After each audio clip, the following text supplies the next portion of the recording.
अस्सलामुअलैकुम मोअज़्ज़ज़ व्यूअर, हकीम मोहम्मद सरवर आप लोगों की खिदमत में हाज़िर है। आज का एक इंतहाई अहम टॉपिक जिसमें हम बात करेंगे कब्ज़ के ऊपर। मोअज़्ज़ज़ व्यूअर, आज हम बात करेंगे कि कब्ज़ जो है वो कितनी किस्म की होती है और ये होती क्यों है, अगर हो जाए तो हम इसका हल क्या कर सकते हैं। मोअज़्ज़ज़ व्यूअर, वीडियो को स्टार्ट करने से पहले अगर आपने अभी तक मेरा चैनल सब्सक्राइब नहीं किया तो पहले चैनल को सब्सक्राइब ज़रूर कर लें और बेल नोटिफिकेशन को भी ऑन कर लें ताकि मैं जब भी वीडियो अपलोड करूं उसका नोटिफिकेशन आप तक पहुंच सके। मोअज़्ज़ज़ व्यूअर, तो बात करते हैं कब्ज़ के ऊपर। कब्ज़ दो तरह की होती है, आर्ज़ी कब्ज़ और दायमी कब्ज़। आर्ज़ी कब्ज़ से मुराद कि आप कोई भी देर हज़म चीज़ खाएँ, मसलन कोई भी फ़ास्ट फूड है, बर्गर, शवारमा, पिज़्ज़ा वगैरह, जो चीज़ें देर हज़म होती है वो आपको आर्ज़ी कब्ज़ पैदा कर देती हैं। दायमी कब्ज़ से क्या मुराद है? दायमी कब्ज़ से मुराद कि आप जो कुछ भी ले रहे हैं, कब्ज़ आपको हर सूरत में है, यानी पखाना जो है वो खुल कर नहीं आ रहा। तो आप ये बात महसूस करें कि आप खा पी तो रहे हैं लेकिन जो फुज़ला है वो सही तरीके से ख़ारिज नहीं हो रहा, वो आपके अंदर ही मौजूद है। फुज़ला ख़ारिज नहीं होने से जो है वो सिस्टम जिस्म का जैम हो जाता है। फिर उसी जैम की सूरत में जिस्म में मुख्तलिफ़ किस्म की जो है वो बीमारियां हो सकती हैं। इसका हल करना बहुत ही ज़रूरी है कि फुज़ला खुल कर ख़ारिज हो जाए और पेट साफ़ हो जाए। आज का जो नुस्खा है मैं आपको दिखा रहा हूँ।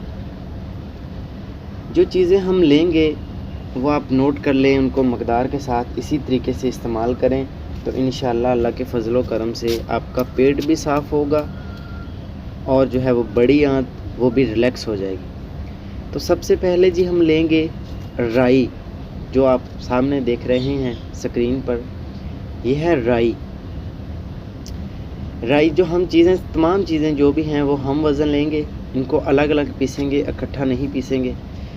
फिर मैंने ली है जी गंधक आंवला सार। उसके बाद गंधक आंवला सार के बाद जो है वो खंजल हमने लिया है, तुम्मा।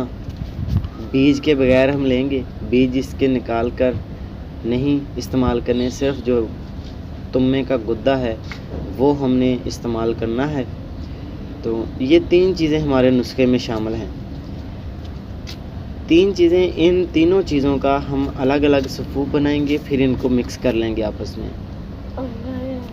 5 ग्राम सुबह खाएंगे खाना खाने के बाद और 5 ग्राम ही शाम को खाएंगे खाना खाने के बाद। 5 ग्राम छोटा चम्मच जो है वो आधा चम्मच बनता है। ये बच्चों को भी इस्तेमाल करवाएं, बड़े भी इस्तेमाल कर सकते हैं। इससे फुज़ला भी ख़ारिज होगा खुलकर और पेट भी साफ़ हो जाएगा। बड़ी आंत जो है वो रिलैक्स हो जाएगी। बड़ी आंत जब रिलैक्स होगी तो पेट रिलैक्स होगा। जब पेट रिलैक्स हो जाएगा तो आप रिलैक्स रहेंगे। पेट की सफाई होना जो है वो बहुत ज़रूरी होता है। हर बीमारी की जो जड़ होती है वो कब्ज़ से शुरू होती है। तो कब्ज़ का जो है वो खुसूसी ख्याल रखा करें कि किसी भी सूरत में आपको कब्ज़ ना हो। ये नुस्खा जो है वो बहुत ही अच्छा और लाजवाब नुस्खा है, बार बार आजमाया हुआ नुस्खा है।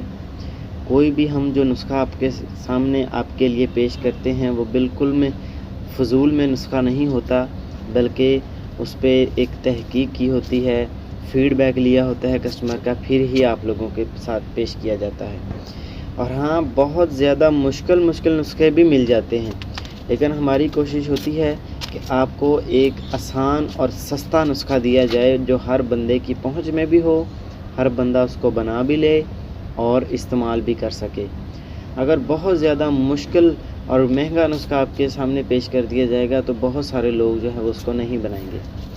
हाँ, मैं हर बार कहता हूँ कि चीज़ की मकदार और मिजाज बहुत ज़रूरी होता है। ये लाजमी नोट करें, चीज़ मकदार कितनी इस्तेमाल करनी है, मकदार के साथ इसको इस्तेमाल करें, मकदार के बगैर बिल्कुल भी इस्तेमाल न करें तो इंशाल्लाह चीज़ जो है वो आपको फ़ायदा देगी। मकदार के बगैर इस्तेमाल करेंगे तो वही चीज़ आपको नुकसान भी दे सकती है। तो ये नुस्खा आप इस्तेमाल करें और इंशाल्लाह कमेंट्स में इसका फ़ीडबैक दें कि इसका रिज़ल्ट आप लोगों के लिए कैसा रहा। और ये ऐसा सफ़ू जो है वो घर में लाजमी मौजूद होना चाहिए, हर वक्त मौजूद होना चाहिए। और जिन लोगों को कब्ज़ हो वो 1 हफ़्ते तक इसको लाजमी इस्तेमाल करें। बाकी फिर जो घर में पड़ा होगा सफ़ू, वो टाइम ज़रूरत पड़ने पर आप उसको आधा चम्मच या दिन में 1-2 मरतबा इस्तेमाल कर सकते हैं। बाकी वीडियो अच्छी लगी हो तो वीडियो को लाइक ज़रूर कर दें और मेरे चैनल को सब्सक्राइब अगर नहीं किया तो चैनल को सब्सक्राइब ज़रूर कर दें और वीडियो जो है वो दोस्तों के साथ शेयर ज़रूर कर दें।